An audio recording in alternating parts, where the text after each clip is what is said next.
Hello friends, I'm Mrs. Pushpalata Rahul Shinde, lecturer of English from Aryan College of Arts, Commerce and Science, Camp, Pune. Today we are going to discuss about the elements of novel, which is in lesson number 4.1. So there are six main elements of novels such as theme, plot, character, setting, conflict, and last element of the novel is language and style. We'll discuss that all elements one by one. The first element of the novel is theme. Definition of theme. Theme is defined as a main idea or an underlying meaning of a literary work which may be stated directly or indirectly. There are two types of themes, major and minor themes. Major and minor themes are two types of themes that appear in literary work. A major theme is an idea that a writer repeats in his literary work, making it the most significant idea in the work. A minor theme, on the other hand, refers to an idea that appears in a work briefly, giving way to another minor theme. Examples of theme in Jane Austen's Pride and Prejudice are matrimony, love, friendship, and affection. The whole narrative revolves around the major theme of matrimony. Its minor themes are love, friendship, and affections. Differences between a theme and a subject. It is a very important to not to confuse a theme of a literary work with its subject. Subject is a topic that acts as a foundation for a literary work, while a theme is an opinion expressed on the subject. For example, a writer may choose a subject for war for its story, and the theme may be his personal opinion that war is a curse for humanity. Usually, it is up to the readers to explore the theme of a literary work by analyzing characters, plots, and other literary devices. The next element of the novel is plot. There are five main elements in a plot that is called as sub elements of the plot. Exposition or introduction.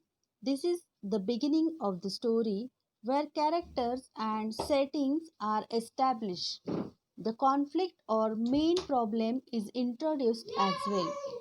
Rising action. Rising action which occurs when a series of events build up to the conflict.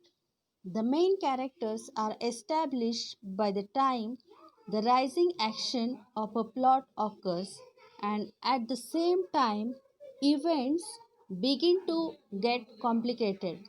It is during this part of a story that excitement, tension, or crisis is encountered. The next is climax. In the climax or the main point of the plot, there is a turning point of the story. This is meant to be the moment of highest interest and emotion, leaving the reader wondering what is going to happen next. Now, the falling action. Falling action or the winding up of the story occurs when events and complications begin to resolve. The result of the action of the main characters are put forward. Resolution of the plot. Resolution or the conclusion is the end of a story which may occur with either a happy or a tragic ending. Now we'll see the function of plot.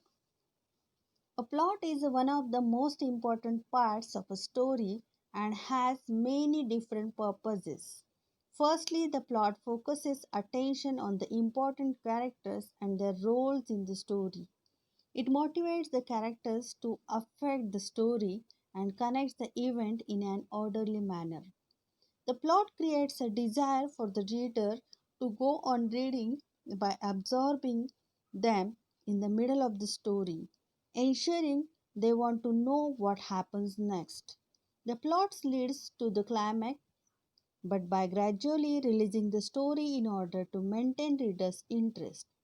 During the plot of a book, a reader gets emotionally involved, connecting with the book, not allowing himself to put the book down. Eventually, the plot reveals the entire story, giving the reader a sense of completion that he has finished the story and reached a conclusion. The plot is what forms a memory in readers' minds, allowing them to think about the book and even making them want to read it again. By identifying and understanding the plot, the reader is able to understand the message being conveyed by the author and the explicit or implicit moral of the story. Then, the next element of the novel is character, which can be called as the soul of the novel. Characterization is a writer's tool or literary device that occurs anytime the author uses detail to teach us about a person. This is used over the course of a story in order to tell the tale. Types of characterization are direct or explicit characters.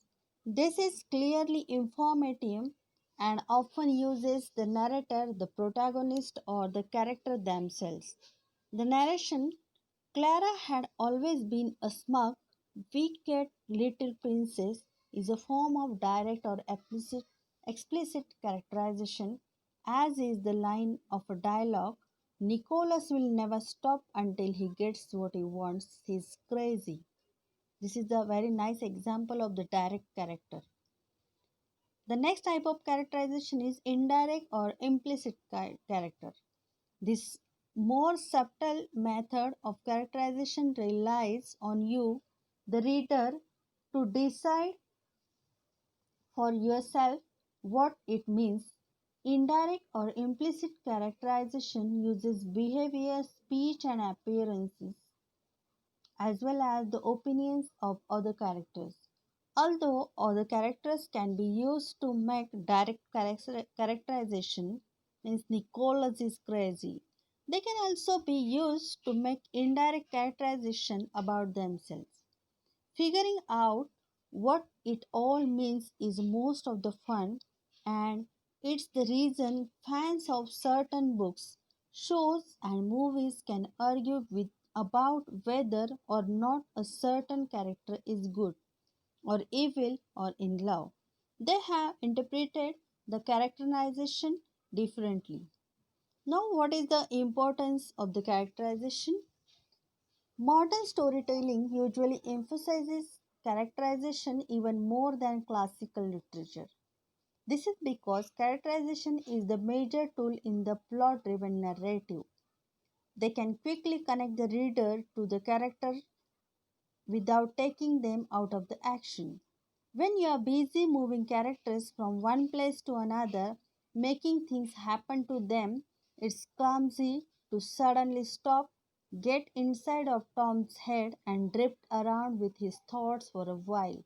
On the other hand, no one is going to truly care about a story if they don't care about its characters, whether by love or hate or even just amusement or pity. So, it's very useful to balance these two areas of development. Plot and character should be developing side by side and rely upon each other, which reflects the human experiences.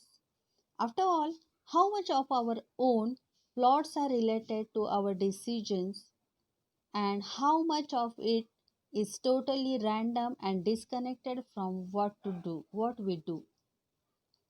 The next element of the novel is setting. A setting or background is the time and geographic location within a narrative, either notification or fiction. It is a literary element. The setting initiates the main backdrop and mood for a story. The setting can be referred to as story world or milieu to include a context, especially society. Beyond the immediate surroundings of the story, elements of settings may include culture, historical period, geography, and art. Along with the plot, character, theme, and style, Setting is considered one of the fundamental components of fiction. Setting may refer to the social milieu in which the events of a novel occur. The elements of the story setting include the passage of time, which may be static in some stories or dynamic in others, with, for example, changing seasons. A setting can take three basic forms. One is the natural world or in an outside place.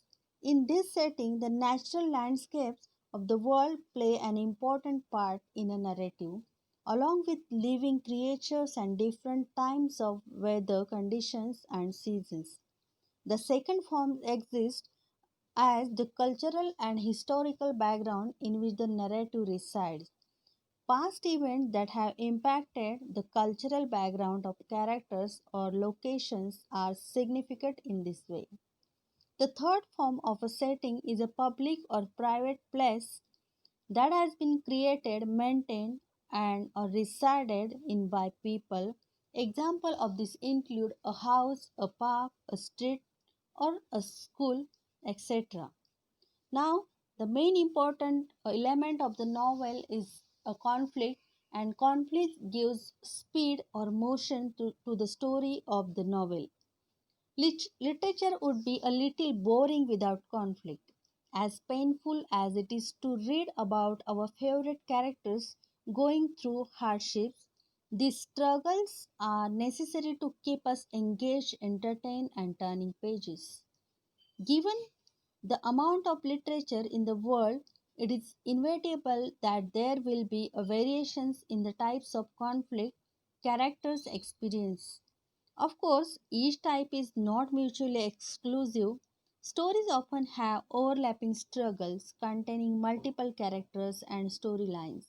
For example, in Les Miserables, Jean Valjean is in conflict with his society, himself, and another person. That person is Javert. Not to mention the different conflicts other characters experience amongst each other. Considering the many types of conflict that exist within literature, let's look at the seven of the most common using example from famous novels to illustrate each type. So, we'll see the example by the type. Person conflict between the person versus society. While the characters of George Orwell's Animal Farm are animals rather than people, it still illustrates a story driven by rebellion against society as the characters struggle against a corrupt power structure, create a new society, and continue to experience struggles within new society. The next type, the next conflict is person versus the unknown, means extraterrestrial society. This is a common thread in science fiction and supernatural horror movies and books. In this type of conflict, the protagonist battles against an entity that isn't entirely known or incomprehensible, whether it is extraterrestrial or metaphysical. Think of Stephen King's The Shining or many of King's books for that matter, or the science fiction side. H.G. Wells in the 1898 novel The War of the Worlds is an example of a group clashing with an alien race, that is Martians. The next type is, otherwise, the next conflict is person versus technology, otherwise, machinery. This type of conflict focuses on a person or a group of people fighting to overcome unemotional and unsympathetic machinery that believes it no longer requires humanity. Arthur C. Clarke's A Space Odyssey, for example, pits astronaut Dave Bowman against the superintelligent HAL, which believes Dave's shortcomings as a human being mean he must be forcibly removed from the mission. Now we'll see the examples of the conflict. Already we have discussed on that point. And the next important element of the novel is examples, language and style. The language and style. The language and the techniques used by the author for the narration of the course of event is known as the style. An author can use extensive vocabulary and high phrases, or he may be laconic and would write only to the point, or he may mix with both according to the requirement for meeting his purpose. He may use linguistic devices to make the narrative effective. All these factors decide the texture of the narration and create an impact on the readers. So in this way, today we have discussed about the elements of the novel and the six elements of the novel. Thank you very much.